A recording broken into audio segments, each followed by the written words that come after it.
Praise lord. ఈరోజు బైబిల్లో నుండి నిర్గమకాండం 22వ అధ్యాయాన్ని నేర్చుకున్నాం.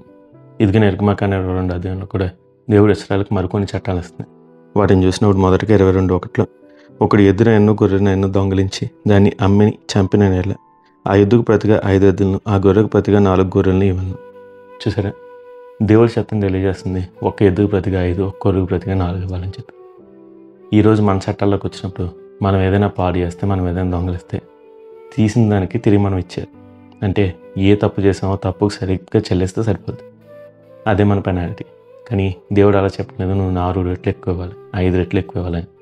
ఎందుకలా అంటే, ఒకవేళ ఎప్పుడైనా ఒక వ్యక్తి తప్పు చేసి ఆ విధంగా చేయని దుర్బుద్ధి పుట్టి చేసిన తర్వాత దొరికితే అతను నిజంగా 4 రెట్లు 5 రెట్లు చెల్లిస్తే మళ్ళీ అలా చేస్తారంటారా? కనీసం అలా చెయ్యాలని అనిపించిన ఆలోచన వచ్చినా సరే అతను భయపడతాడు. అందుకనే దేవుడు ఆ విధంగా చేశాడు. ఆయన మనల్ని ది బెస్ట్గా ప్రొటెక్ట్ చేయాలనుకున్నాడు. ఇది ఈరోజు మనం చూసే చట్టాలన్నీ కూడా, మనం చూసే న్యాయస్థానాలన్నీ కూడా మోషే రాసిన ధర్మశాస్త్రం నుంచి తీసుకున్న పాయింట్ల నుంచి వచ్చినాయి. దేవుడు ధర్మశాస్త్రాన్ని ఇచ్చాడు. దేవుడు మనిషికి ఇలా ఉండాలి అని నేర్పాడు. ఇలా ఉండాలి అని చెప్పారు కాబట్టి మనుషులు అందరూ ఎలా ఉంటారు. సమాజంలో మనుషులు చట్టానికి లోబడి ఉన్నారంటే ఆ చట్టాన్ని ఇచ్చిన దేవుడు గొప్పవాడు. ఇదిగో దేవుడు ఆ చట్టాన్ని మనకు దయచేసారు కాబట్టి మనం పొందుకున్నాం. మీరు కానీ చూస్తే జక్కయ్య జీవితంలో ఇదే విషయాన్ని చూడొచ్చు. జక్కయ్య ఇంటికి దేవుడు వెళ్ళాక జక్కయ్య తన ఆస్తుల సగాన్ని బేదలకు ఇచ్చేస్తానని చెప్పాడు.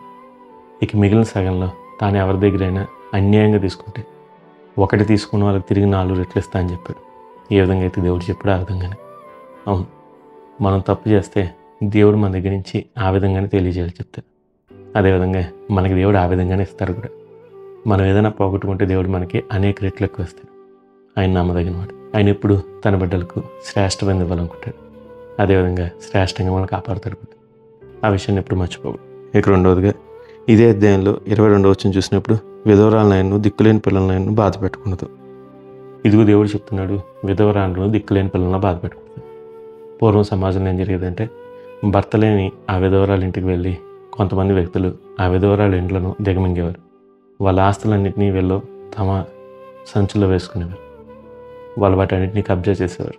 వాళ్ళ తరపున ఎవరు మాట్లాడేవారు లేరు కదని చెప్పి దిక్కులేని పిల్లల చేత కఠినమైన పనులు చేయించేవారు. ఇదిగో దేవుడు కలా చేసుకుని చెప్తున్నాడు, విధవరాల పక్షాన్ని నేను ఉంటాను, ఇదిగో దిక్కులేని పిల్లల పక్షాన్ని నేను ఉంటాను. వాళ్ళకి హాని చేయవద్దు అని చెప్తున్నాడు. ఒకవేళ నువ్వు అలా చేస్తే నీ మీదకి యుద్ధం రప్పిస్తాను, నీ భార్యలకి నిన్ను లేకుండా చేస్తాను, నీ బిడ్డలు కూడా దిక్కులేని వాళ్ళు అయిపోతారు, నీ భార్యలు విధవరాలు అవుతారని చెప్పి దేవుడు కఠినంగా వార్నింగ్ ఇస్తున్నాడు. ఇదిగో దేవుడు ఆ విధంగా వారి ఎడల కనికరం చూపడాన్ని బట్టే ఈరోజు వాళ్ళు ఎన్నో దీవెనలు పొందుకోగలుగుతారు. మీరు కానీ చూస్తే ఆర్ఫనేజ్లు కానీ ఇదిగో ఈ విధంగా విధవరాల కోసం పోషించేవారిని పెట్టిన దేశాలు కానీ చూస్తే అవన్నీ క్రిస్టియన్ దేశాలే. క్రైస్తవ దేశాలు వాళ్ళ దేశంలో ఉన్న దిక్కులేని వారి కోసం, దిక్కులేని పిల్లల కోసం, విధవరాల కోసం చట్టాలు చేసినాయి. వాళ్ళు ముందుకు వచ్చే వారికి సేవ చేశారు. వాళ్ళ జీవితాన్ని వాళ్ళ కోసం అంకితం చేశారు. దాన్ని బట్టి సమాజంలో మనం ఇన్ని రకాలైన మంచి విషయాలు చూడగలుగుతున్నాం. తనంతటికీ కారణం దేవుని వాక్యం. దేవుడు తానే విధులు ఇచ్చాడు. దేవుడు తానే చట్టాలు తయారు చేశాడు. ఆయన ఇచ్చారు కాబట్టి ఆ విధంగా జరుగుతుంది.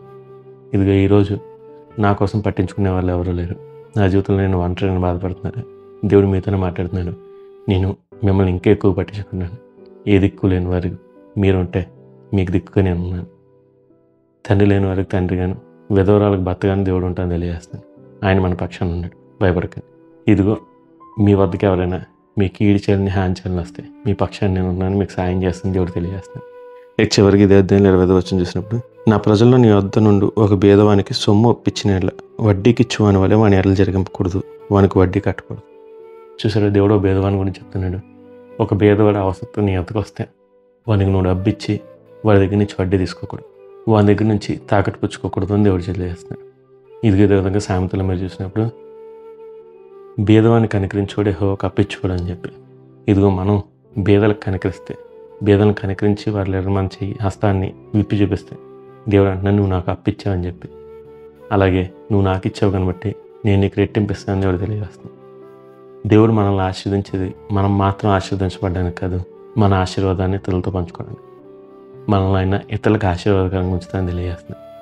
ఈరోజు దేవుడు మిమ్మల్ని ఆశీర్వదించాడా? దేవుడు మీ చెయ్యి విప్పేలా చేశాడా? అయితే మీ చెయ్యిని ఎప్పుడు విప్పే ఉంచండి. దేవుని ప్రేమను చూపిస్తూ ఇతరులకు ఇస్తూ ఉండండి. తప్పకుండా దేవుడు దాన్ని బట్టి మిమ్మల్ని కనికరిస్తాడు, మిమ్మల్ని ఇంకా ఆశీర్వదిస్తాడు.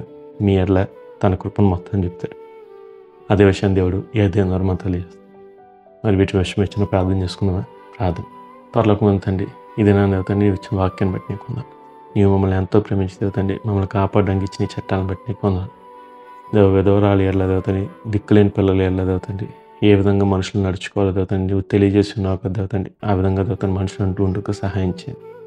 భేదవాళ్ళని కనికరించమని దేవతండి, దాన్ని బట్టి నీకు అప్పించిన వారికి మేము ఉంటామని తెలియజేస్తున్నావు దేవతండి. ఆ విధంగా మాకు ఉంటకు సహాయం చేయండి. నీవు మమ్మల్ని ఆశీర్వదించింది కేవలం మేము మాత్రం ఆశీర్వదించబడడానికి కాదు, కానీ మేము ఇతరులకు ఆశీర్వాదకరంగా ఉన్నాం కదా దేవతండి. తెలియజేసిన మాటలను బట్టి నీకు వందనాలు. ఆ విధంగా నీ మాటలన్నింటినీ పాటించడానికి మాకు ఒకరికి సహాయం చేయని వాడుకోవచ్చు. నా ప్రభుని ప్రియ రక్షకుడు నజరేయుడైన యేసుక్రీస్తునామమున చిన్న ప్రార్థన వేడుకను పొందుకుని స్తుతిస్తున్న ప్రియ పరలోకపు తండ్రి. Amen, amen, amen. God bless you. Have a blessed day.